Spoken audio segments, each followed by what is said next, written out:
Alors salut les amis et bienvenue dans cette vidéo numéro 3 où nous allons voir qu'est-ce qu'un objet. La programmation orientée objet, elle a été créée dans l'objectif de faire en sorte que lorsqu'on pense à la programmation, c'est comme si on est en train de penser aussi au monde réel. Donc cela veut dire que si on se pose la question qu'est-ce qu'un objet au niveau ici de l'informatique, au niveau de la programmation, c'est à peu près la même chose que se poser cette question-là. Qu'est-ce qu'un objet dans le monde réel? Donc si je vous demande qu'est-ce qu'un objet, il serait vraiment difficile de définir un objet dans le monde réel, bien vrai que de manière instinctive, tout le monde sait ce que c'est qu'un objet. Donc si j'ai par exemple ici une mangue qui est présente à ce niveau, excusez pour le dessin, c'est une mangue qui est présente à ce niveau. C'est un objet. De même si j'ai une bougie, cette bougie qui est présente à ce niveau est également ici un objet. Je peux avoir une autre bougie qui va être présentée à ce niveau-là, qui sera un autre objet. Et comme vous pouvez le voir, chaque objet est différent ici des autres. Donc j'ai cette mangue qui est différente de cette bougie. Et prenons un exemple assez parlant. J'ai cette bougie, j'ai cette autre bougie là. Mais cette bougie est différente de cette bougie. Donc chaque objet a son environnement d'existence. Chaque objet a son identité, ok? J'ai cette bougie là qui est différente de cette bougie là. Et lorsqu'on parle d'objet, comme vous pouvez le voir, cela n'a vraiment rien de complexe. C'est la même chose également au niveau de la programmation. Dans le monde réel, on peut savoir également qu'un objet peut contenir un autre objet. Si j'ai par exemple à ce niveau là une marmite, dans cette marmite là on peut mettre par exemple ici plusieurs mangues. Ok? Et cela n'a vraiment rien de compliqué. On sait que on a un objet marmite, on a des objets mangues, mais ces objets-là sont séparés, ces objets-là sont différents. Bien vrai que ces mangues-là seront contenues au niveau de la marmite. On peut discerner ici la différence qu'il y a entre ces différents objets. De la même manière, les objets peuvent avoir des caractéristiques. Si j'ai par exemple ici une bouteille qui est présente à ce niveau-là, excusez-moi pour le dessin, cette bouteille-là peut être pleine, c'est-à-dire par exemple elle est pleine d'eau, ou cette bouteille-là peut être vide, c'est-à-dire qu'il n'y aura rien au niveau de cette bouteille là. De même si je prends par exemple ici un téléphone portable, ce téléphone là il peut avoir une couleur rouge comme il peut avoir une couleur verte. Je peux avoir par exemple cette bougie qui peut être allumée ou éteinte, ok? Donc ce sont les caractéristiques de l'objet. C'est la couleur, c'est par exemple le poids, c'est par exemple la taille, ainsi de suite. Si j'ai un objet personne, il y a par exemple le nom de cette personne, il y a par exemple le poids de cette personne, il y a par exemple ici son âge. Donc ce sont les caractéristiques ici de cette personne là. Donc on parle de caractéristiques de notre objet. Et comme vous pouvez le voir, ces différentes caractéristiques là vont permettre de décrire le statut actuel de notre fameux objet. Par exemple, si je prends l'objet personne qui a pour âge 17, c'est parce que à ce moment précis, il a comme âge 17 ans. Mais l'âge peut changer, il peut avoir par exemple 18 ans plus tard. Donc les fameuses caractéristiques vont nous permettre de pouvoir décrire tout simplement le statut actuel de notre objet. La mangue peut être verte, après la mangue va devenir jaune, ainsi de suite. C'est juste des exemples. C'est comme également la bougie est allumée, elle peut être éteinte, ainsi de suite. Et ce que vous devez également savoir, c'est pas parce que si j'allume cette bougie là et après je l'éteins que toutes les autres bougies vont s'éteindre. Cette bougie là a bel et bien ici son identité et cette autre bougie a son identité. Ok, donc si j'éteins par exemple ma lampe, toutes les lampes du monde entier ne vont pas s'éteindre. À ce niveau là, chaque objet a bel et bien son identité, a bel et bien sa propre existence. Et la plupart du temps, les objets peuvent avoir plusieurs attributs. Par exemple, cette bouteille qui est présente à ce niveau, elle peut être pleine comme vide. De la même manière ici, la couleur de cette bouteille peut être la couleur rouge, la couleur verte, ainsi de suite. Donc, on peut avoir plusieurs attributs au niveau d'un même objet. Et également dans le monde réel, nos différents objets ont ce qu'on appelle des comportements. Si je prends par exemple un téléphone peut sonner. Si je prends par exemple ici une voiture peut rouler. Je prends un homme peut danser. Ok? Et vous voyez que ces comportements-là sont intrinsèques à l'objet. Par exemple, une mangue ne peut pas danser, une mangue ne peut pas rouler, ainsi de suite.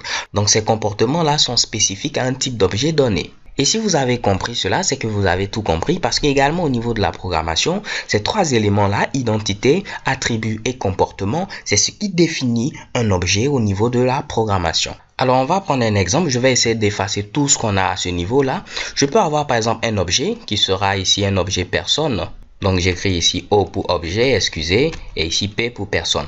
Donc au niveau ici de l'objet personne, on aura ici les attributs, ce qui va permettre ici de pouvoir définir, donc donner les informations qui vont préciser l'état actuel de notre fameux objet. Donc il y aura par exemple ici son nom, le nom ce sera ici Toto, il y aura par exemple ici son sexe, ce sera ici sexe masculin, il y aura par exemple son âge, on va mettre son âge, mais il y aura également quoi? Il y aura les comportements, c'est-à-dire ce que peut faire une personne. Une personne ici pour pourra marcher, une personne pourra danser, une personne pourra sauter, ainsi de suite. De même, si on prend l'exemple ici, pourquoi pas d'un compte en banque, ok? Donc au niveau du compte en banque, on aura ici le solde du compte, on aura par exemple ici le numéro de compte. Donc ça, ce sont les informations sur le compte, ce sont les attributs. On aura également ici la possibilité de pouvoir faire des actions. Donc les comportements, on pourra par exemple mettre de l'argent sur le compte, on pourra par exemple retirer de l'argent sur le compte, ainsi de suite. Donc comme vous pouvez le voir, chaque objet va encapsuler que ce soit ces informations et également ici les actions qu'il peut faire, ce qui va permettre de faire en sorte que chaque objet pourra avoir sa propre identité. Donc on peut revoir ici les trois notions dont je parlais: l'identité, les attributs et également les comportements. Alors, j'avoue qu'au niveau ici du monde réel, on parle d'objet lorsqu'on peut toucher la chose, lorsque c'est quelque chose de visuel. Mais si on prend par exemple le cas du compte en banque, le compte en banque, c'est pas quelque chose qu'on peut vraiment toucher. Mais par rapport à notre définition, est-ce que le compte en banque a une identité? Oui, parce qu'un compte en banque est différent d'un autre compte en banque. Est-ce qu'un compte en banque a des attributs? Oui, comme on vient de le dire, il y aura le solde du compte, il y aura ici par exemple le propriétaire du compte, il y aura à ce niveau quoi, il y aura également le numéro de compte et on pourra avoir également des comportements, des actions qu'on pourra appliquer à notre compte. On pourra retirer de l'argent, on pourra mettre de l'argent, on pourra fermer le compte, on pourra ouvrir un compte, ainsi de suite. Donc rien qu'en voyant que notre fameux objet compte respecte tous ces critères, c'est un objet. Donc au niveau ici du monde de la programmation, un objet, ce n'est pas forcément quelque chose qu'on peut toucher, quelque chose de physique, quelque chose de visuel. Du moment où on a la possibilité d'avoir ces trois critères qui sont réunis, automatiquement on est un objet. Ok? Alors je sais que ça peut paraître difficile lorsqu'on va commencer à programmer de pouvoir savoir qu'est-ce qui peut être un objet potentiel. Comment est-ce que je vais pouvoir savoir que telle chose est un objet, tel autre est un objet? Parce que vous pourrez avoir des objets date, vous pourrez avoir des objets événements, ainsi de suite.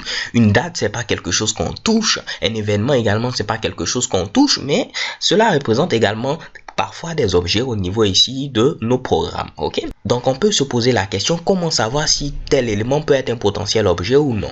Donc bien sûr, lorsque vous allez programmer, vous aurez des éléments qui seront faciles à décerner en tant qu'objet ou non. Par exemple, si vous avez une voiture, vous avez par exemple ici un employé, ainsi de suite, ce sera facile.